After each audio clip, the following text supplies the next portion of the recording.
Assalamualaikum warahmatullahi wabarakatuh.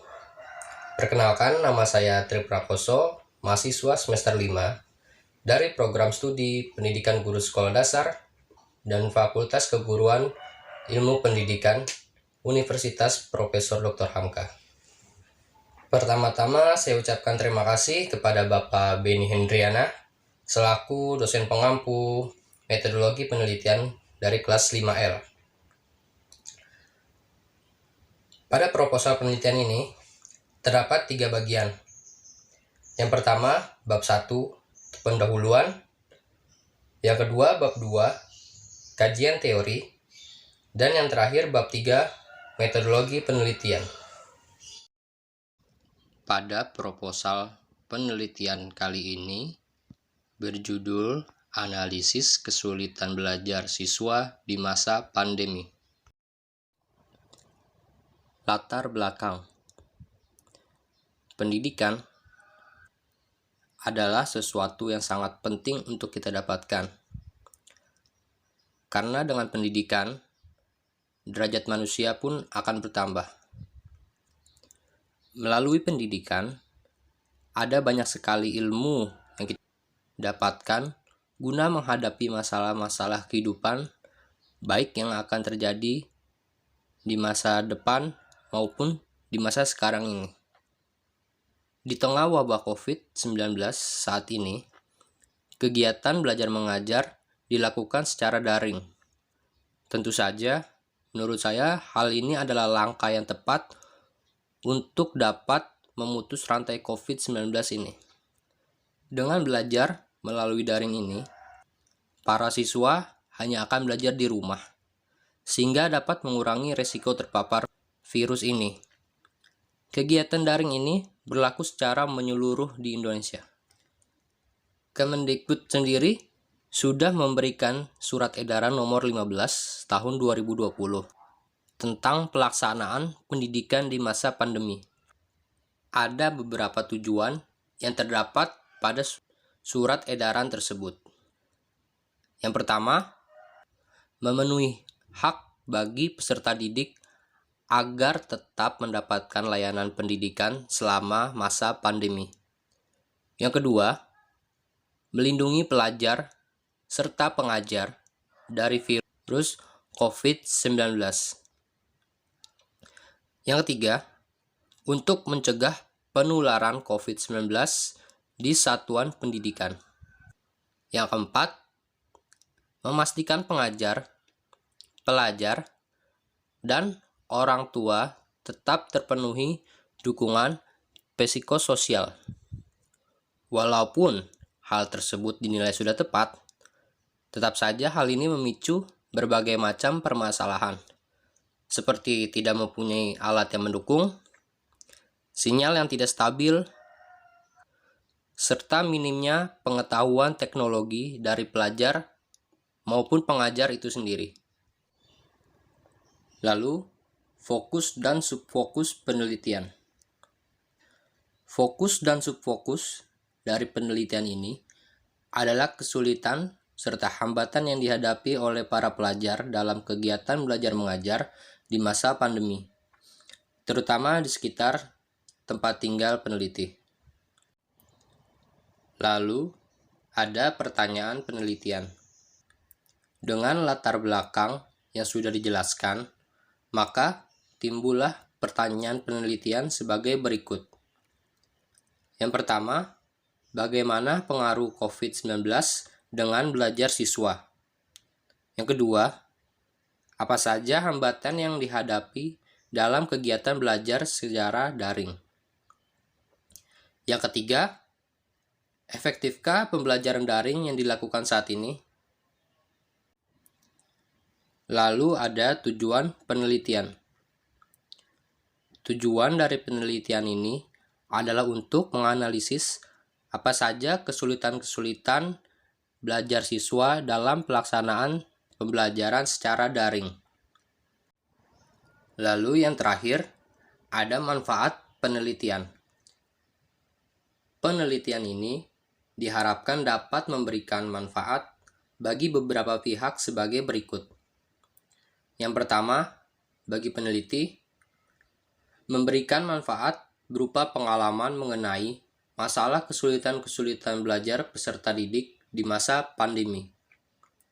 Yang kedua, bagi peserta didik, untuk menjadi pacuan semangat dalam pembelajaran di masa pandemi. Yang ketiga, bagi guru, untuk menjadi jalan keluar dalam menangani kesulitan belajar anak di masa pandemi. Yang terakhir, bagi sekolah, sebagai informasi agar proses pembelajaran di masa pandemi dapat membaik. Bab 2. Kajian teori. Pembelajaran. Pembelajaran adalah proses interaksi pendidik dengan peserta didik dan sumber belajar yang berlangsung dalam suatu lingkungan belajar. Pembelajaran pada dasarnya adalah suatu proses untuk mendapatkan pengetahuan baru. Dari pengertian tersebut, dapat disimpulkan bahwa pembelajaran adalah suatu proses yang dilakukan dengan melibatkan adanya peran guru dengan siswa dengan maksud agar siswa memiliki pengetahuan dengan cara memberikan materi ajar serta memotivasi siswa. Pembelajaran daring adalah kegiatan belajar dan pembelajaran yang dilakukan secara online tanpa adanya tatap muka secara langsung. Saat ini, seluruh kegiatan pembelajaran yang ada di sekolah semua dilakukan secara daring. Hal ini bertujuan untuk mengurangi bahkan memutus rantai COVID-19 yang ada di Indonesia. Seiring perkembangan zaman, manusia sangat terbantu oleh kemajuan teknologi saat ini, bahkan dalam dunia pendidikan. Dengan adanya kemajuan teknologi tersebut, pembelajaran saat ini dapat dilakukan secara daring. Pembelajaran secara daring ini pun juga memiliki kelebihan, yaitu bisa dilakukan dimanapun, kapanpun, sehingga memudahkan kita dalam proses pembelajaran di masa pandemi ini. Faktor penunjang pembelajaran daring. Dalam hal ini, ada beberapa faktor yang menjadi syarat dalam terlaksananya proses pembelajaran daring, yaitu yang pertama, kepemilikan handphone atau komputer yang mendukung untuk dapat digunakan dalam proses pembelajaran daring. Yang kedua, tersedianya sinyal untuk melakukan pembelajaran daring. Lalu ada kuota internet. Dan yang terakhir, yang keempat, pengetahuan dalam mengakses aplikasi pembelajaran daring. Lalu ada kelebihan dan kekurangan pembelajaran daring. Kelebihan pembelajaran daring yang pertama adalah biaya. Biaya daring mampu mengurangi biaya pelatihan. Pendidikan dapat menghemat biaya karena tidak perlu mengeluarkan dana untuk peralatan kelas seperti penyediaan papan tulis, proyektor, dan alat tulis. Yang kedua, fleksibilitas waktu. Fleksibilitas waktu membuat pelajar dapat menyesuaikan waktu belajarnya, karena dapat mengakses pelajaran kapanpun sesuai dengan waktu yang diinginkannya. Yang ketiga, fleksibilitas tempat. Fleksibilitas tempat membuat pelajar dapat mengakses materi pelajaran di mana saja, selama komputer terhubung dengan jaringan internet. Yang keempat, fleksibilitas kecepatan. Fleksibilitas kecepatan dapat disesuaikan dengan kecepatan belajar masing-masing siswa. Yang terakhir, efektivitas pengajaran. Efektivitas pengajaran merupakan teknologi baru. Oleh karena itu, pelajar dapat tertarik untuk mencobanya, juga didesain dengan instruksional desain mutakhir, membuat pelajar lebih semangat. Lalu ada kekurangan pembelajaran secara daring. Yang pertama, kurangnya interaksi antara guru dan siswa. Bahkan interaksi antar siswa itu sendiri yang mengakibatkan keterlambatan terbentuknya value dalam proses belajar mengajar. Yang kedua, siswa yang tidak mempunyai motivasi belajar yang tinggi cenderung akan gagal. Yang ketiga, tidak semua tempat tersedia fasilitas internet. Mungkin hal ini berkaitan dengan masalah tersedianya listrik, telepon, maupun komputer. Yang keempat, tidak adanya pengawasan langsung dari pengajar terhadap peserta didik. Yang kelima, minimnya pengetahuan dari guru maupun peserta didik dalam penggunaan teknologi. Yang terakhir, kesehatan yang dapat terganggu akibat terlalu lama memandang layar elektronik. Lalu ada keefektifan pembelajaran daring di masa pandemi. Tidak dapat dipungkiri, pada masa pandemi saat ini, semua proses kegiatan masyarakat menjadi terganggu. Pada sektor pendidikan juga mengalami hal yang sama, sehingga pemerintah mewajibkan kegiatan pembelajaran yang sebelumnya dilakukan secara tatap muka diubah menjadi pembelajaran secara daring. Meski telah disepakati dan dinilai bahwa hal ini adalah langkah yang tepat, bahwa selama ada wabah COVID-19, semua pembelajaran dilakukan secara daring. Tetapi hal ini masih menjadi pro dan kontra. Dari hasil analisis saya sendiri, pembelajaran daring adalah langkah yang tepat dilakukan saat ini. Meskipun belum sepenuhnya efektif. Hal ini dikarenakan ada sebagian dari para siswa, bahkan mungkin terbilang banyak, yang tidak memiliki alat yang mendukung proses pembelajaran tersebut. Selain tidak memiliki alat seperti handphone atau komputer untuk mengakses pembelajaran secara daring ini, para siswa juga diharuskan memiliki kuota internet. Selain kedua hal tersebut, sinyal juga menjadi faktor penting yang harus ada saat proses pembelajaran berlangsung. Hal ini menjadi penghambat bagi siswa yang bertempat tinggal di daerah yang sinyalnya kurang bagus. Dengan sinyal yang buruk, pesan yang ingin disampaikan oleh guru atau pengajar menjadi tidak tersampaikan dengan jelas, bahkan tidak tersampaikan sama sekali. Lalu, pengetahuan teknologi yang dimiliki oleh guru maupun siswa juga menjadi faktor yang menjadi pendukung dalam pembelajaran daring ini. Masih ada beberapa siswa maupun guru yang hanya memiliki sedikit pengetahuan tentang teknologi. Bagi guru atau pengajar, memiliki pengetahuan teknologi yang cukup dapat menjadi faktor penting dalam keberhasilan pembelajaran. Dengan memiliki pengetahuan teknologi yang cukup, seorang guru dapat membuat materi ajar yang menarik dan mudah dipahami oleh siswa dalam proses pembelajarannya. Sedangkan bagi siswa sendiri, memiliki pengetahuan teknologi yang cukup juga dapat membantu dalam proses pembelajaran daring ini.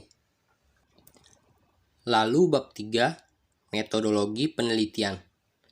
Poin yang pertama, alur penelitian. Ditinjau dari jenis datanya, penelitian yang digunakan adalah penelitian kualitatif.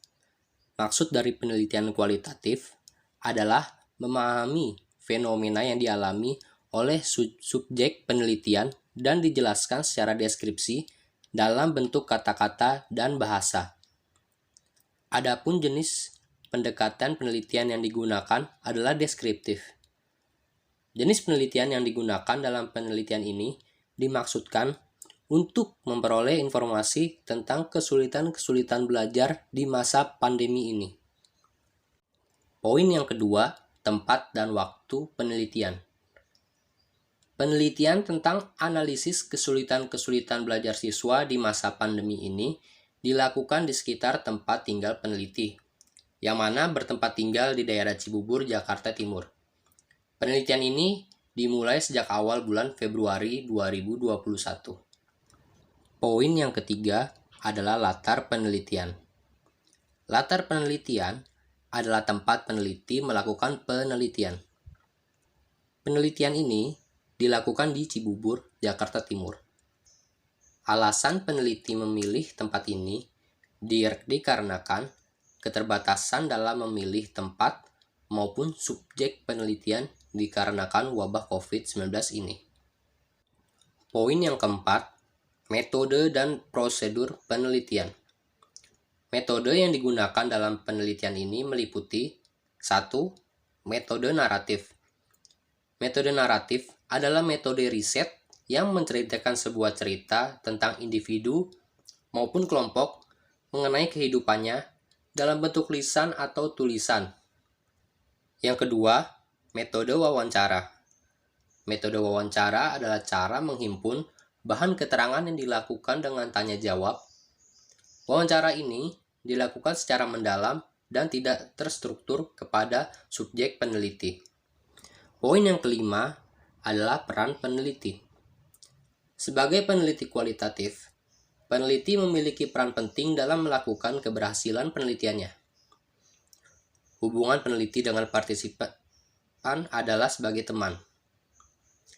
Peneliti ini dilakukan secara terpisah dan dilakukan di rumah masing-masing partisipan yang berada tidak jauh dari tempat tinggal peneliti yang bertempat tinggal di Cibubur, Jakarta Timur.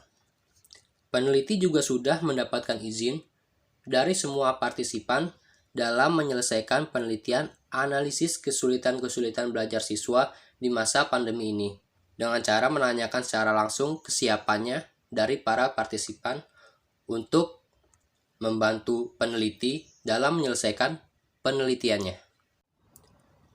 Poin yang keenam adalah data dan sumber data.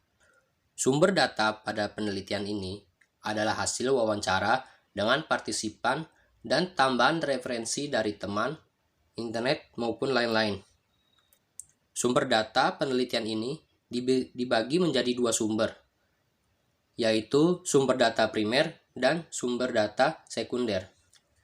Yang pertama, sumber data primer. Data primer adalah pengambilan data dengan instrumen pengamatan, wawancara, catatan lapangan, dan penggunaan dokumen.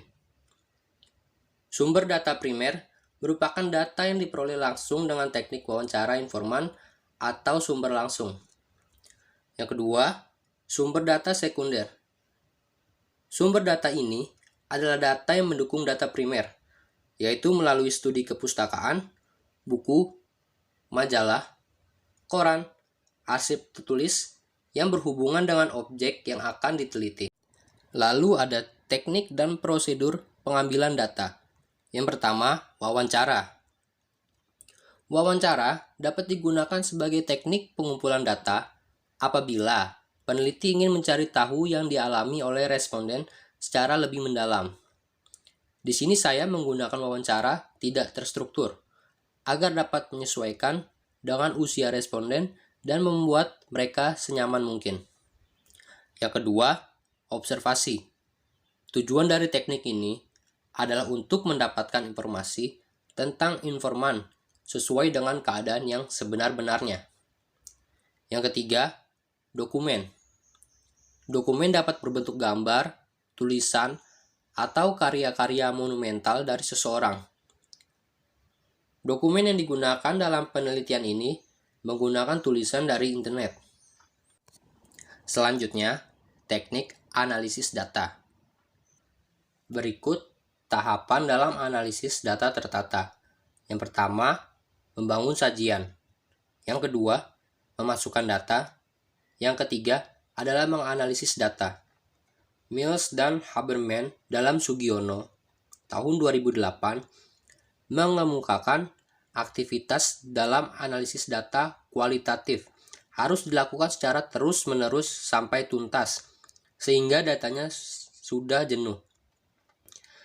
Analisis data dalam penelitian ini dilakukan pada saat pengumpulan data dalam periode tertentu. Pada saat wawancara, peneliti sudah melakukan analisis terhadap jawaban yang diwawancarai. Yang terakhir, pemeriksaan keabsahan data. Pada saat pengumpulan data, triangulasi diartikan sebagai teknik pengumpulan data yang bersifat menggabungkan dari berbagai teknik pengumpulan data dan sumber data yang telah ada. Triangulasi yang digunakan yaitu: yang pertama, triangulasi sumber.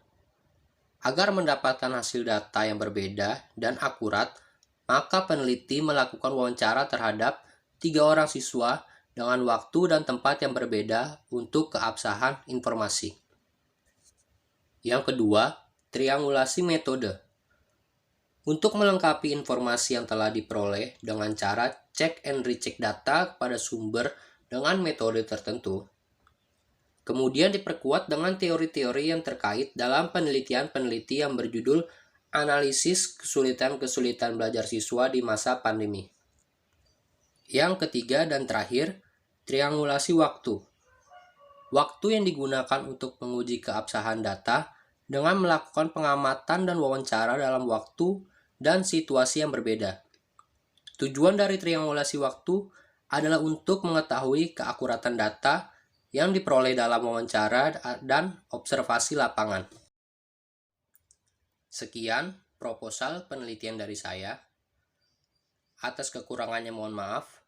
Wassalamualaikum warahmatullahi wabarakatuh.